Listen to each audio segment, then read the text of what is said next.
Only somebody who could control and see things through. And I feel like I tell her heart coming back when I feel like.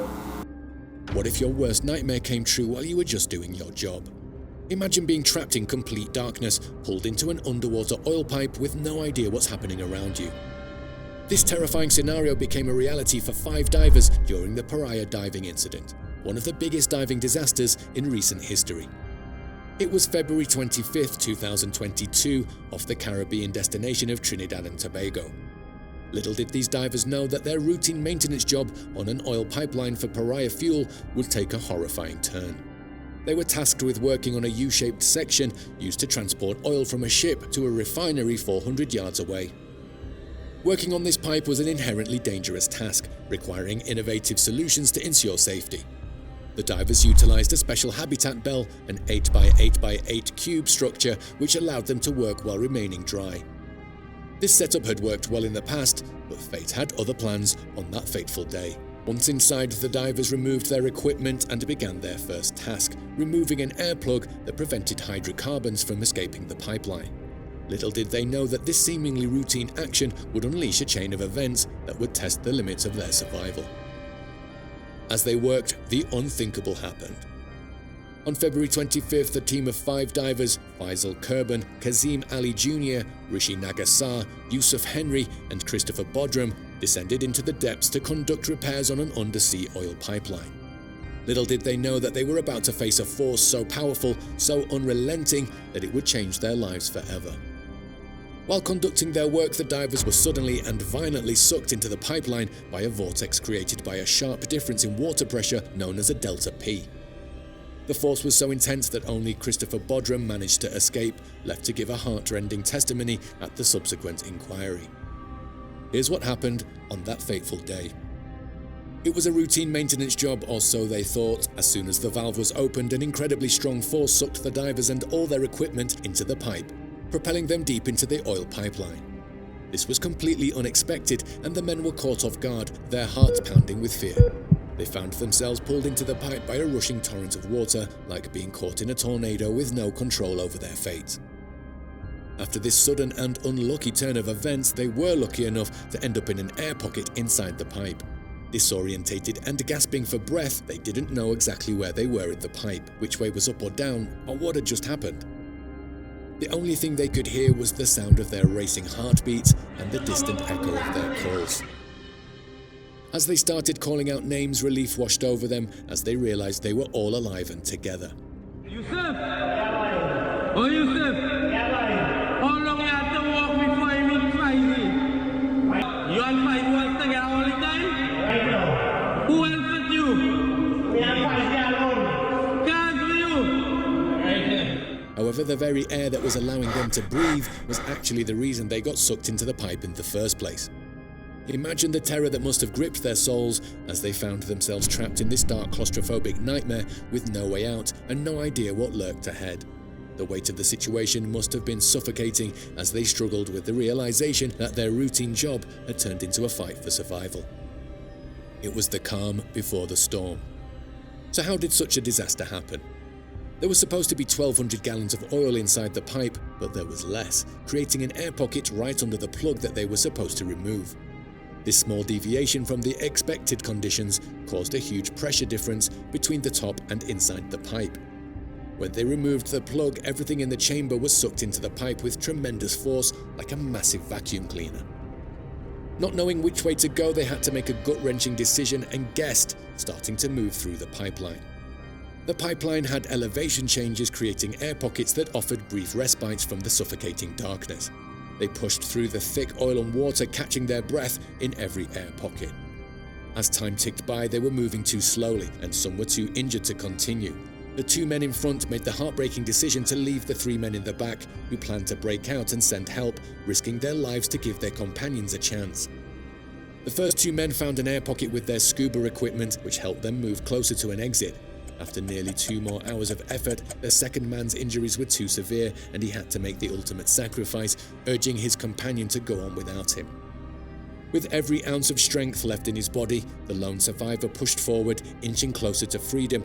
After what felt like an eternity, he reached the top, realizing he had made it out. Adrenaline coursing through his veins, the lone survivor emerged from the depths of the nightmare, gasping for air. After reaching the correct station, he mustered every ounce of strength left in his battered body and banged on the sides of the pipe, desperate to get the attention of the rest of the crew. Finally, the crew showed up and they frantically extracted him from the pipe, his harrowing ordeal written all over his face. With labored breaths, he told the rescuers the unimaginable. The others were alive, surviving in air pockets throughout the pipe. As the gravity of the situation sank in, the survivor was rushed to the hospital, where he would be the only one to make it out alive. Rescuers went diving around the pipe, and strangely they heard tapping sounds from inside, a desperate cry for help from the men trapped within. What followed was a series of events that left many questioning the response of the oil company and the Coast Guard. Despite the evident signs of life, the other 4 men were not rescued, a decision that would spark much debate and controversy. Many felt that a rescue should have been attempted, as it was possible, with the men only a few hundred feet from safety, their lives hanging by a thread. Amidst the national outpouring of grief, demands for answers were everywhere. How could such a devastating incident occur, and why did there seem to be a lack of any official rescue effort? 5 agonizing days the nation held its breath, but fate had other plans. One by one the bodies were recovered, Ali, Henry and Kerben on February 28th and Nagasar on March 3rd. The scene at the Forensic Sciences Center was one of anguish, as distraught relatives arrived to identify their loved ones. Joseph Henry, Yusuf's father, left the building, letting out a father's cry of pain that pierced the heart of all who heard it. Later, he wept at the trauma of having to try to identify his son's disfigured and oil-slicked body, recognizing him only by a distinctive tattoo, Outlaw. In the wake of this tragedy, Minister of Energy Stuart Young named a 5-person investigative committee to find out the truth behind the incident. However, questions arose about the committee's composition and the legal authority under which it was formed. As the nation dealt with the aftermath, the opposition questioned the committee's makeup, seeking answers and accountability for the lives lost. By April 22nd, Young announced a commission of inquiry under Jamaican QC Casey Dennis Morrison and local subsea specialist Gregory Wilson, with Ramesh Maharaj, SC, as lead counsel. The nation held its breath, hoping that this commission would bring closure and prevent such a tragedy from ever occurring again. On June 24th, Morrison resigned for personal reasons and was replaced by Jamaica-born, UK-based Jerome Lynch QC Casey, ushering in a new phase of the inquiry.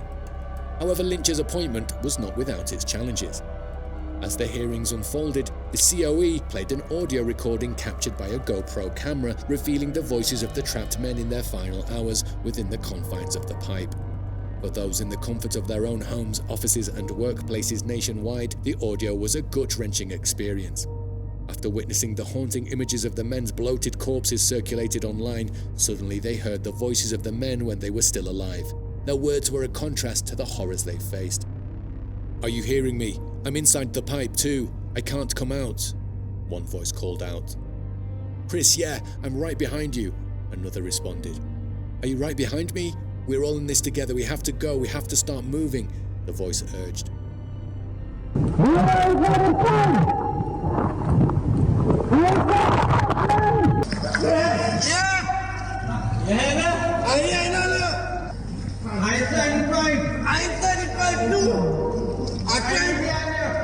I'm trying to come up.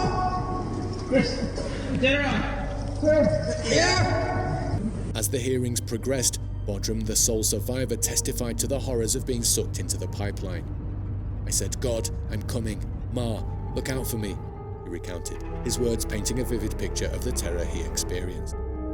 "I was in a state of panic. I was not sure if I was dead. I was not sure if I was alive. I did not know if I was in heaven or hell, or a pipe," Boodram continued, his testimony sending chills down the spines of those present. Amidst the horror, Boodram revealed the strength and resilience that carried him and his colleagues through those harrowing hours. "I said, no, we're not going to die. We're coming out of here, boy. We have to get out of this. God is good. Inside, there was an unbelievable nightmare. Your eyes are burning. Every time you try to open your eyes, it burns. Pitch black. You can't see anything. Your throat is burning. Your ears are ringing. Your body is sore, Boodram described, painting a vivid picture of the hellish conditions they endured. The aftermath of the Paria tragedy was heartbreaking. The survivors tried to stay together, painfully dragging and pulling each other through the pipe, hoping for rescue. Who making all that noise? Come on, all I mean, let's figure it out. We gotta go. We gotta start moving. Yeah. Where you at? I don't know. I'm trying to come up. Trying to come up. Eventually, one survivor had to make the agonizing choice to leave the others behind to try and find his way out. He felt broken that there were no official rescue attempts, even as Michael Kerben, whose father was trapped, bravely dove into the pipe himself to try and help.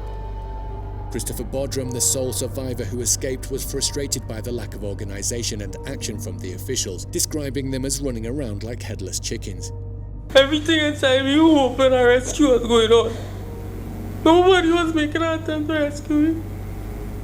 He believed potential rescuers could have bypassed the narrow parts of the pipe like he did, but Paria officials claimed sending people with scuba gear would be too dangerous for a rescue. Kazim Ali Sr., head of LMCS, testified about the accident and what happened afterward. He said they didn't know the exact layout and contents of the pipeline. They had relied on information from Paria that the pipeline was level, but he admitted that the pipeline going up and down could have contributed to the accident. At that time, one of the divers had his full gear on him when they were sucked in, which happened to be my son.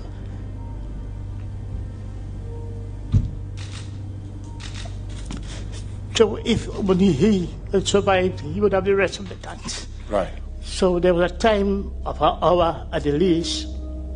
It took probably about 4 hours if one diver had survived and had all the bottles. So the inquiry revealed that while the air pockets in the pipeline may have caused the initial accident, they also allowed the trapped men to breathe and survive longer. The men could hear knocking sounds coming from the pipeline, giving them hope. Despite the terrifying situation, they survived on that hope and whatever air was in those pockets. Michael Way, Paria's maintenance manager, testified that Paria's priority was finding out the pipeline's conditions before attempting any rescue to avoid risking more lives. He was concerned that sending rescuers in could lead to a second catastrophic Delta P event. Paria lacked crucial details like how much oil was in the pipe and exactly where the men were trapped to assess the risks properly. Way defended waiting to question Boodram about the pipeline's interior until after his health was secured. He said diving experts advised that sending rescuers into the pipeline was too dangerous. Paria had to ensure Boodram's life was saved first before gathering information about the accident. Even after more than a year, the families are still deeply affected by this tragedy. In their own words, that darkness still exists for our families. We struggle every day to deal with the murder of our loved ones. Our lives have been permanently disrupted. We have flashbacks, sleepless nights, and haunting images of what happened or may have happened to our loved ones in that pipeline. The families continue to suffer from the loss and trauma caused by this awful incident and the way it was mishandled. That brings us to the end of this video. Like and subscribe for more engaging content from us. See you in the next one.